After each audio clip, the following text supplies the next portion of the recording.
Hoy te narraré la historia de María dos Prazeres, escrita por Gabriela García Márquez, publicada en 1992 como parte de su colección de cuentos 12 cuentos peregrinos, la cual comienza así.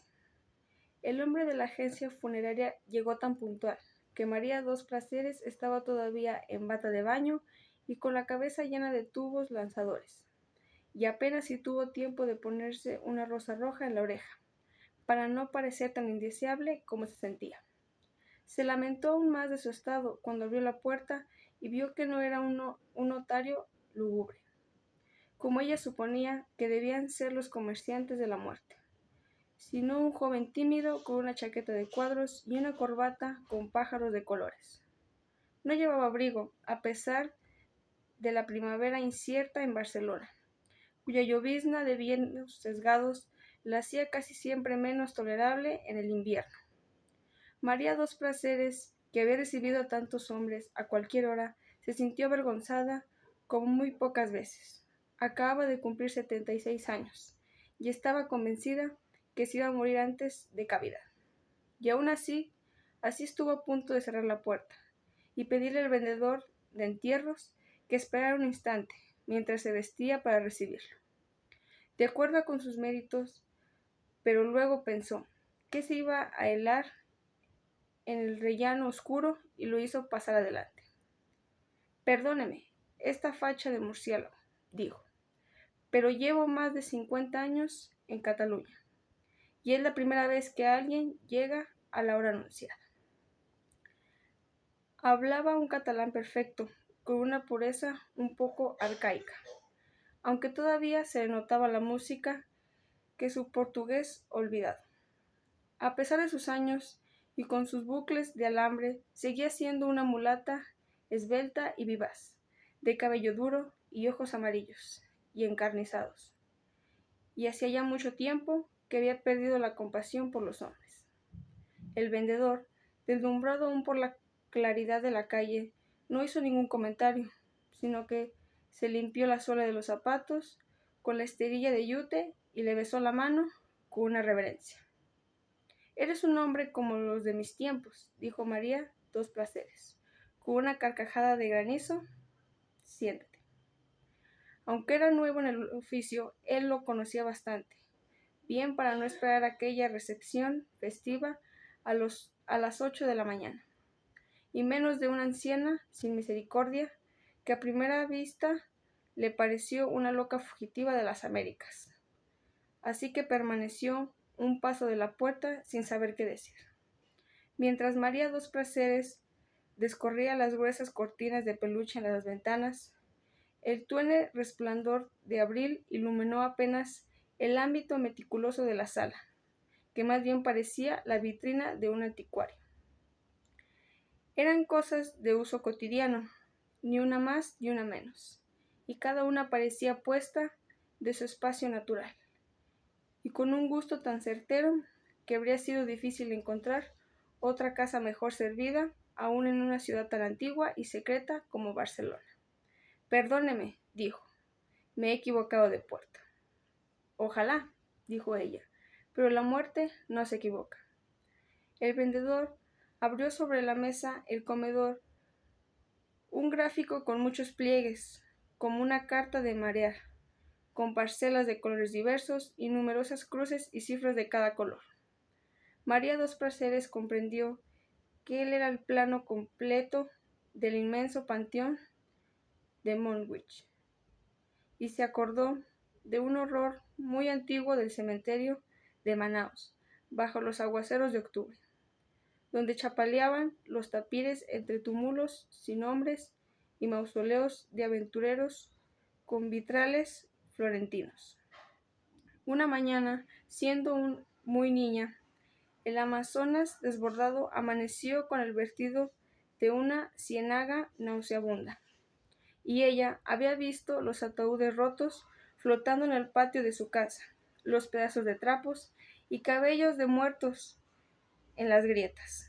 Aquel recuerdo era la causa de que hubiera elegido el cerro de Montjuïc para descansar en paz, y no el pequeño cementerio de San Gervasio, tan cercano y familiar. Quiero un lugar donde nunca lleguen las aguas, dijo.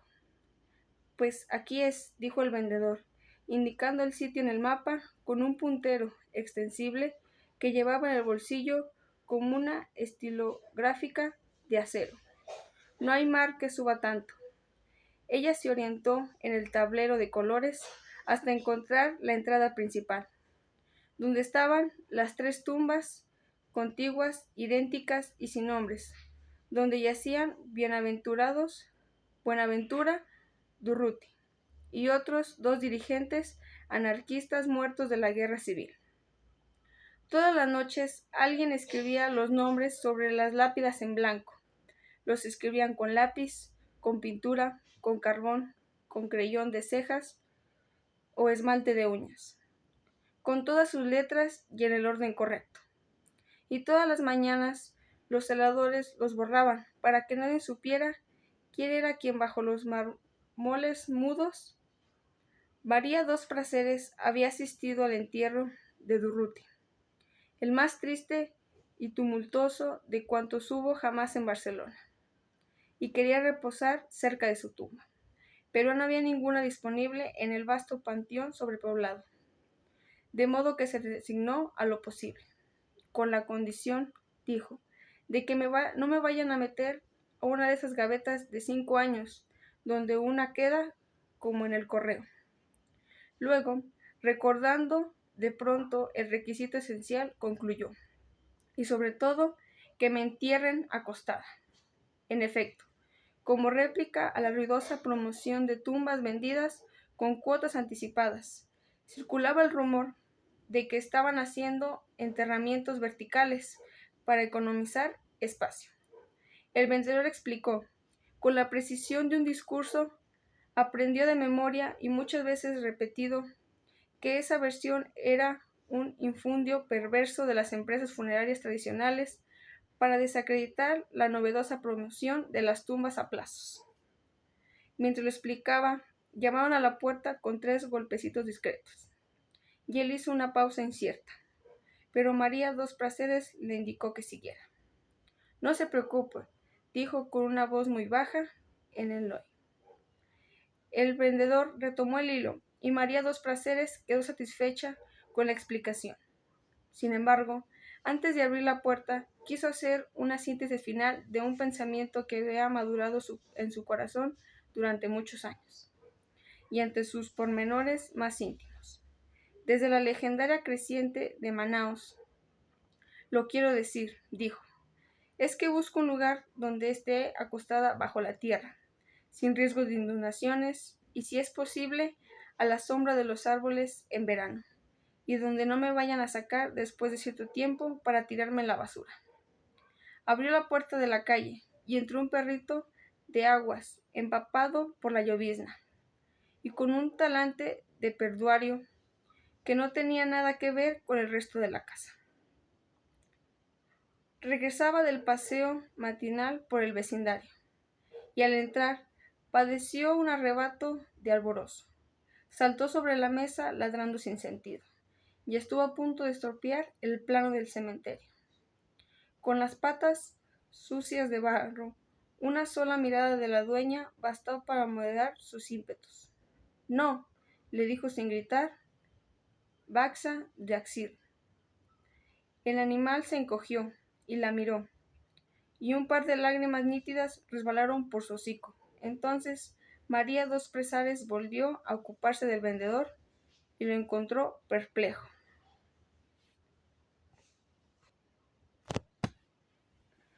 Collins, exclamó él, ha llorado. Es que está alborotado por encontrar a alguien aquí a esta hora. Lo disculpó María dos Prazeres en voz baja. En general, entra a la casa con más cuidado que los hombres, salvo tú, como ya he visto. Pero ha llorado Cono, repitió el vendedor, y enseguida cayó en la cuenta de su incorrección, y se excusó, ruborizado. Usted perdone, pero no es esto, sino que ha visto y en el cine. Todos los perros Pueden hacerlo si los enseña, dijo ella. Lo que pasa es que los dueños se pasan la vida educándolo con hábitos que los hacen sufrir, como comer en platos o hacer sus porquerías a sus horas, en el mismo sitio. Y en cambio, no les enseñan las cosas naturales que les gustan, como reír y llorar. ¿Por dónde íbamos? Faltaba muy poco. María Dos Prazeres tuvo que resignarse. También a los veranos sin árboles, porque los únicos que había en el cementerio tenían las sombras reservadas para los jerarcas del régimen. En cambio, las condiciones y las fórmulas del contrato eran superfluas, porque ella quería beneficiarse del descuento por el pago anticipado y en efectivo. Solo cuando habían terminado y mientras guardaba otra vez los papeles en la cartera, el vendedor examinó la casa con una mirada consciente y lo estremeció el aliento mágico de su belleza. Volvió a mirar a María Dos Prazeres como si fuera por primera vez. ¿Puede hacerle una pregunta indiscreta?, preguntó él. Ella lo dirigió hacia la puerta. Por supuesto, le dijo. Siempre que no sea la edad. Tengo la manía de adivinar el oficio de la gente por las cosas que hay en su casa y la verdad es que aquí no acierto, dijo él. ¿Qué hace usted, María Dos Prazeres?, le contestó, muerta de risa. Soy putijo. ¿O es que ya no se me nota? El vendedor, enrojecido, lo siento. Más debía sentirlo yo, dijo ella, tomándolo del brazo para impedir que se descalabrara contra la puerta. Y ten cuidado, no te rompas la crisma antes de dejarme bien enterrada. Tan pronto como cerró la puerta, cargó el perrito y empezó a mimarlo, y se sumó con su hermosa voz africana a los coros infantiles que en aquel momento empezaron a oírse en el parvulario vecino. 3 meses antes había tenido sueños sobre la revelación de que iba a morir, y desde entonces se sintió más ligada que nunca a aquella criatura de su soledad. Había previsto con tanto cuidado la repartición póstuma de sus cosas y el destino de su cuerpo, que en ese instante hubiera podido morirse sin estorbar a nadie. Se había retirado por voluntad propia con una fortuna atesorada, piedra sobre piedra, pero sin sacrificios demasiados amargos. Y había recogido como refugio final el muy antiguo y noble pueblo de Gracia, ya digerido por la expansión de la ciudad. Había comprado el entresuelo en ruinas, siempre oloroso a aranqueques ahumados, cuyas paredes, carcomidas por el salitre, conservaban todavía los impactos de algún combate sin gloria. No había portero, y en las escaleras húmedas y tenebrosas faltaban algunos peldaños, aunque todos los pisos estaban ocupados. María Dos Prazeres hizo renovar el baño y la cocina. Forró las paredes con colgaduras de colores alegres y puso vidrios biselados y cortinas de terciopelo en las ventanas.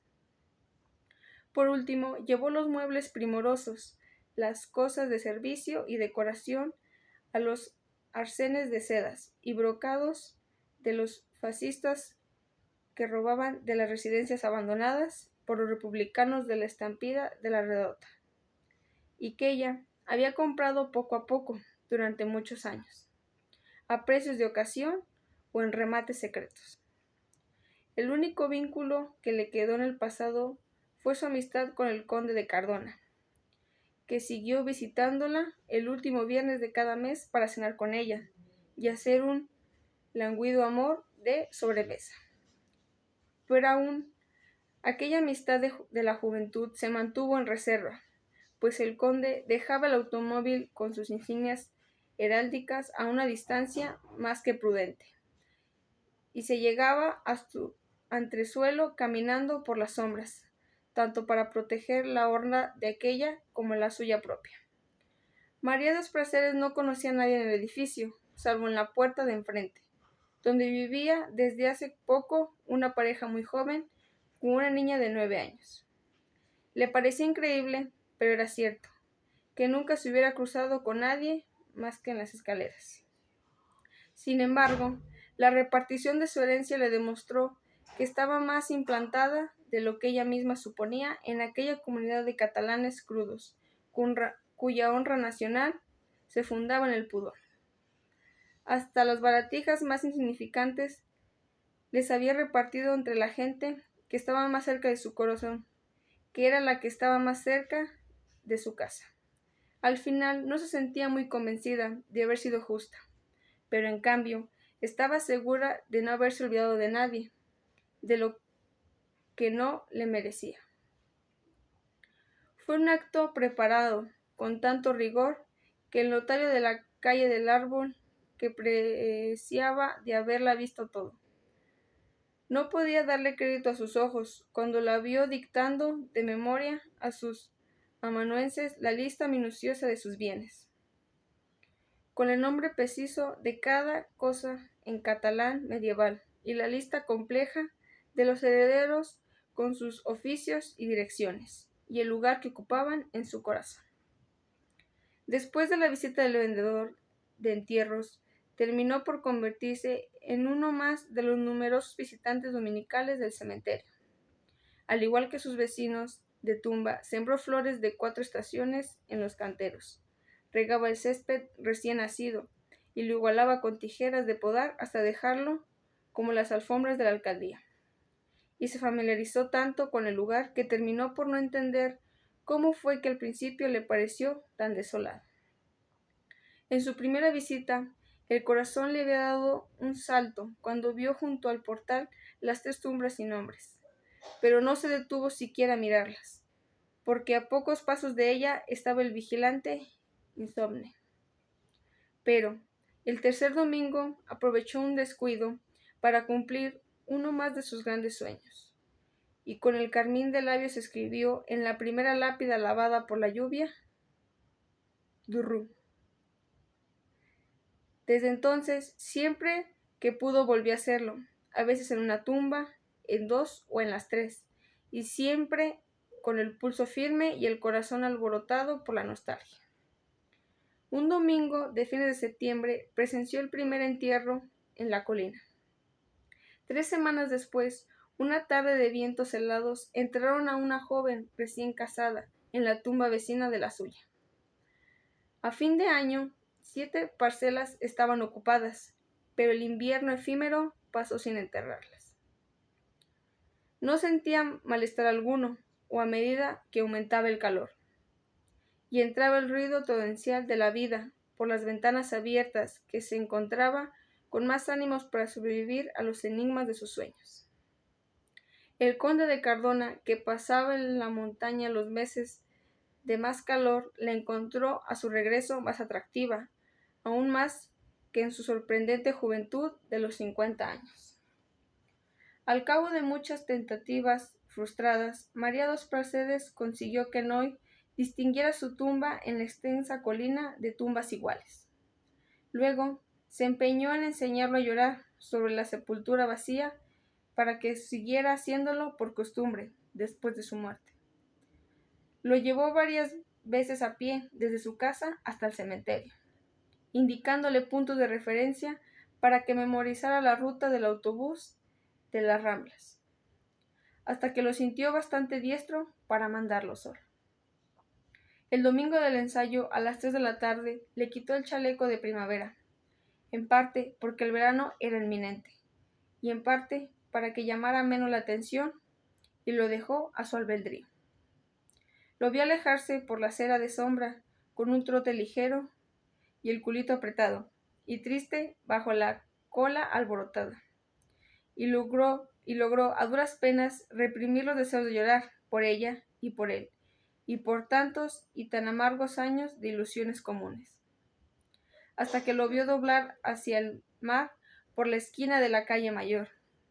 15 minutos más tarde subió en el autobús de las Ramblas, en la vecina plaza de Lesseps, tratando de verlo sin ser vista desde la ventana, y en efecto lo vio, entre las parvadas de niños dominicales, lejano y serio, esperando el cambio del semáforo de peatones del Paseo de Gracia. Dios mío, suspiró. Qué solo se ve. Tuve que esperarlo casi 2 horas bajo el sol brutal de Montjuich. Saludó a varios dolientes de otros domingos menos memorables, aunque apenas si los reconoció, pues había pasado tanto tiempo desde que los vio por primera vez, que ya no llevaban ropa de luto ni lloraban y ponían las flores sobre las tumbas sin pensar en sus muertos. Poco después, cuando se fueron todos, oyó un bramido lúgubre que espantó a las gaviotas, y vio en el mar inmenso un transatlántico blanco, con la bandera de Brasil, y deseó con toda su alma que le trajera una carta de alguien que hubiera muerto por ella en la cárcel de Pernambuco. Poco después de las 5, con 12 minutos de adelanto, apareció Noé en la cocina, babeando de fatiga y de calor, pero con unas ínfulas de niño triunfal. En aquel instante, María dos Prazeres superó el terror de no tener a nadie que llorara sobre su tumba. Fue el otoño siguiente, cuando empezó a percibir signos aciagos que no lograba descifrar, pero que le aumentaron el peso del corazón. Volvió a tomar café bajo las acacias doradas de la Plaza del Reloj, con el abrigo de cuello de colas de zorros y el sombrero con adorno de flores artificiales, que de tanto ser antiguo había vuelto a ponerse de moda. Agudizó el instinto, tratando de explicarse su propia ansiedad.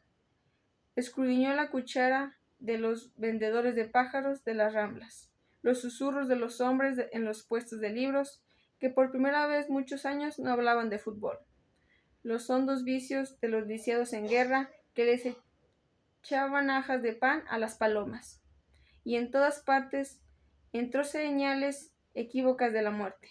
En Navidad se encendieron las luces de colores entre las acacias y salían músicas y voces de júbilo por los balcones. Y una muchedumbre de turistas ajenos a nuestro destino invadieron los cafés al aire libre. Pero dentro de la fiesta se sentía la misma tensión reprimida que padeció a los tiempos en que los anarquistas se hicieron dueños de la calle.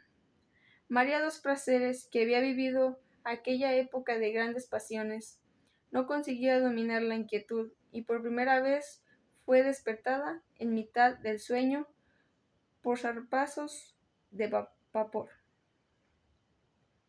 Una noche, agentes de la seguridad del Estado asesinaron a tiros frente a su ventana un estudiante que había escrito a brocha gorda en el muro: Visca Cataluña, Iure. Dios mío, se dijo asombrada, es como si todo se estuviera muriendo conmigo.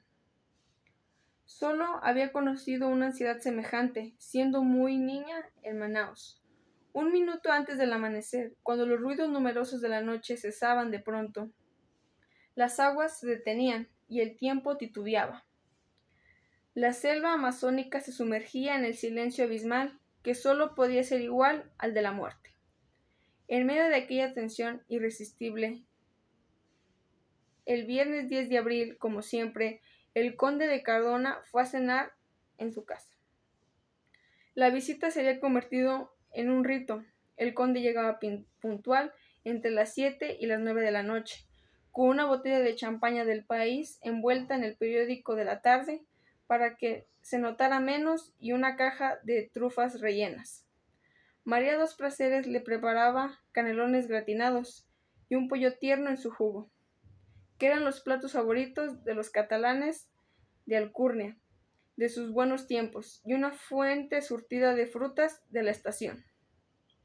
Mientras ella hacía la cocina, el conde escuchaba en el gramófono fragmentos de óperas italianas en versiones históricas, tomando a sorbos lentos una copita de porto que le duraba hasta el final de los discos. Después de la cena larga y bien conservada, hacían de memoria un amor sedentario que les dejaba a ambos un sedimento de desastre. Antes de irse, siempre azorado por la inminencia de la medianoche, el conde dejaba 25 pesetas debajo del cenicero del dormitorio. Ese era el precio de María dos Prazeres cuando él la conoció en el Hotel de Paso del Paralelo, y era lo único que el óxido del tiempo había dejado intacto. Ninguno de los dos se había preguntado nunca en qué se fundaba esa amistad. María dos Prazeres le debía a algunos favores fáciles. Él le daba consejos oportunos para el buen manejo de sus ahorros. Le había enseñado a distinguir el valor real de sus reliquias y el modo de tenerlas para que no se descubriera que eran cosas robadas. Pero sobre todo, fue él quien indicó el camino a una vejez decente en el barrio de Gracia, cuando en su burdel de toda la vida la declararon demasiado usada para los gustos modernos, y quisieron mandarla a una casa de jubiladas clandestinas que por 5 pesetas le enseñaban a hacer el amor a los niños. Ella le había contado al conde que su madre la vendió a los 14 años en el puerto de Manaos, que el primer oficial de un barco turco la disfrutó sin piedad durante la travesía del Atlántico, y luego la dejó abandonada sin dinero, sin idioma y sin nombre en la ciénaga de luces de Paralelo. Ambos eran conscientes de tener tan pocas cosas en común que nunca se sentían más solos que cuando estaban juntos. Pero ninguno de los dos se había atrevido a lastimar los cantos de la costumbre. Necesitaron una conmoción nacional para darse cuenta, ambos al mismo tiempo, de cuánto se habían odiado y a cuánta ternura durante tantos años. Fue una deflagración. El conde de Córdoba estaba escuchando el dueto de amor de la Bohème, cantando por Licia Albanese y Beniamino Gigli, cuando le llegó una ráfaga casual de la noticia de radio que María dos Prazeres escuchaba en la cocina. Se acercó en puntillas y también él escuchó. El general Francisco Franco, dictador eterno de España, había asumido la responsabilidad de decidir el destino final de 3 separatistas vascos que acababan de ser condenados a muerte, y el conde exhaló un suspiro alivio. Entonces, ¿los fusilarán sin remedio?, dijo, porque el caudillo es un hombre justo. María dos Prazeres fijó en él sus ardientes ojos de cobra real, y vio sus puntillas sin pasión detrás de las antiparras de oro, los dientes de rapiña, las manos híbridas de animal acostumbrado a la humedad y las tinieblas, tal como era. Por regala a Dios que no, dijo, porque con uno solo que fusilen yo te echaré veneno en la sopa. El conde se asustó. ¿Y eso por qué? Porque yo también soy una puta justa. El conde de Córdoba no volvió jamás, y María dos Prazeres tuvo la incertidumbre de que el último ciclo de su vida acababa de cerrarse. Hasta hacía poco, en efecto, le indignaba que le cedieran el asiento en los autobuses, que trataran de ayudarla a cruzar la calle, que la tomaran del brazo para subir las escaleras, pero había terminado no solo por admitirlo, sino inclusive por desearlo como una necesidad detestable. Entonces mandó hacer una lápida de anarquista, sin nombre ni fechas, y empezó a dormir sin pasar los cerrojos de la puerta para que el Noy pudiera salir en la noticia si ella muriera durante el sueño. Un domingo, al entrar en su casa de regreso del cementerio, se encontró en el rellano de la escalera con una niña que vivía en la puerta de enfrente. La acompañó varias cuadras, hablándole de todo con un candor de abuela, mientras la veía retozar con el Noy como viejos amigos. En la Plaza del Diamante, tal como lo tenía previsto, la invitó a un helado. ¿Te gustan los perros?, le preguntó. Me encantan, dijo la niña. Entonces María dos Prazeres le hizo una propuesta que tenía preparada desde ese tiempo. Si alguna vez me sucediera algo, hazte cargo de Noy, le dijo, con la única condición de que lo dejes libre los domingos sin preocuparte de nada. Él sabrá lo que hace. La niña quedó feliz. María dos Prazeres, a su vez, regresó a casa con el júbilo de haber vivido un sueño madurado durante años en su corazón. Sin embargo, no fue por el cansancio de la vejez, ni por la demora de la muerte, de aquel sueño que no se cumplió. Ni siquiera fue una decisión propia. La vida la había tomado por ella una tarde glacial de noviembre, en que se precipitó una tormenta súbita cuando salía del cementerio. Había escrito los nombres en las 3 lápidas y bajaba a pie hacia la estación de autobuses cuando quedó empapada por completo por las primeras ráfagas de lluvia. Apenas si tuvo tiempo de guarecerse en los portales de un barrio desierto que parecía de otra ciudad, con bodegas en ruinas y fábricas polvorientas y enormes furgones de carga que hacían más pavoroso el estrépito de la tormenta. Mientras trataba de calentar con su cuerpo el perrito ensopado, María dos Prazeres veía pasar los autobuses repletos y veía pasar los taxis vacíos con la bandera apagada, pero nadie prestaba atención en sus señas de náufrago. De pronto, cuando ya parecía imposible, hasta un milagro, un automóvil suntuoso de color de acero crepuscular pasó casi sin ruido por la calle inundada. Se paró de golpe en la esquina y regresó en reversa hasta donde ella estaba.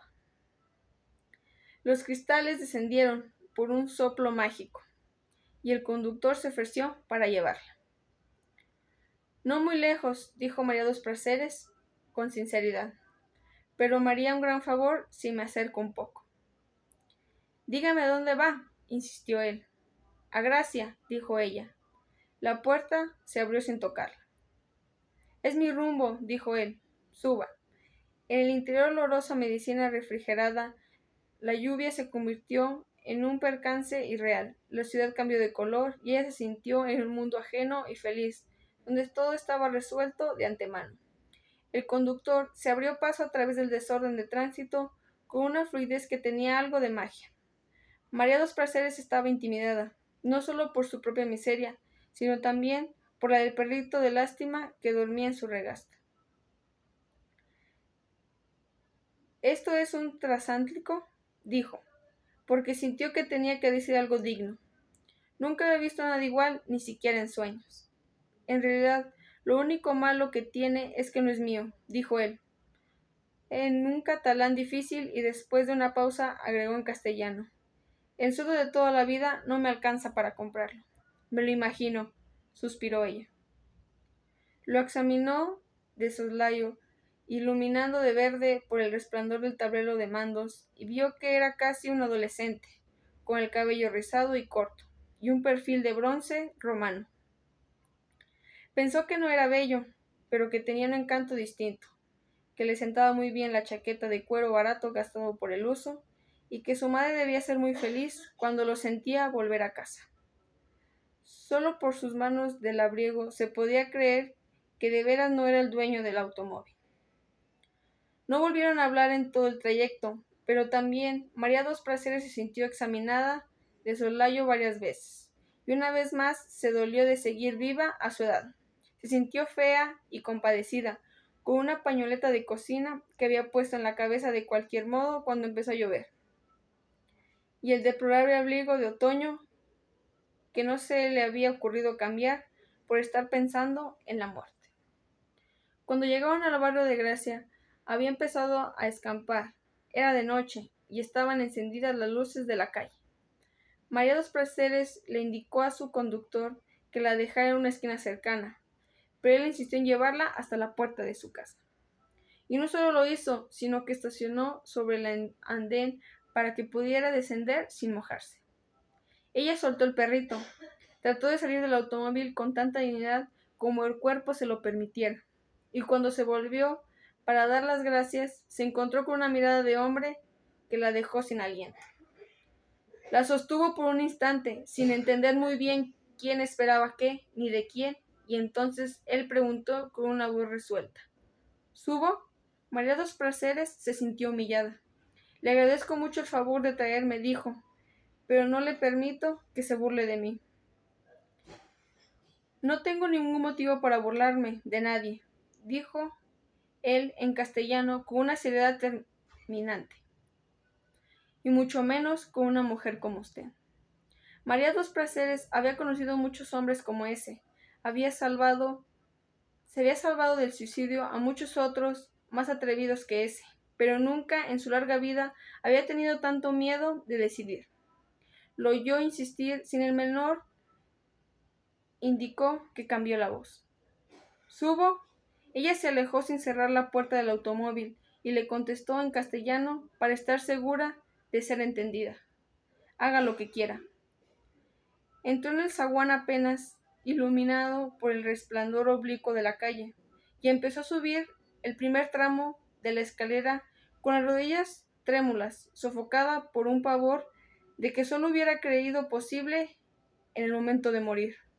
Cuando se detuvo frente a la puerta del entresuelo, temblando de ansiedad por encontrar las llaves en el bolsillo, oyó los 2 portazos sucesivos del automóvil en la calle.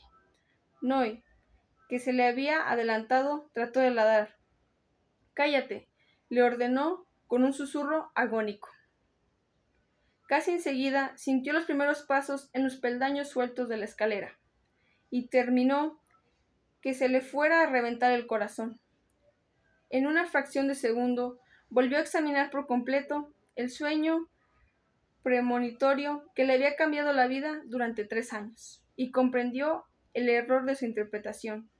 «Dios mío», dijo asombrada, de modo que no era la muerte. Encontró por fin la cerradura, oyendo los pasos contados en la oscuridad, oyendo la respiración creciente de alguien que se acercaba tan asustado como ella en la oscuridad. Y entonces comprendió que había valido la pena esperar tantos y tantos años y haber sufrido tanto en la oscuridad, aunque solo hubiera sido para vivir aquel instante. Mayo de 1979. Y esta fue la historia de María dos Prazeres, escrita por Gabriela García Márquez.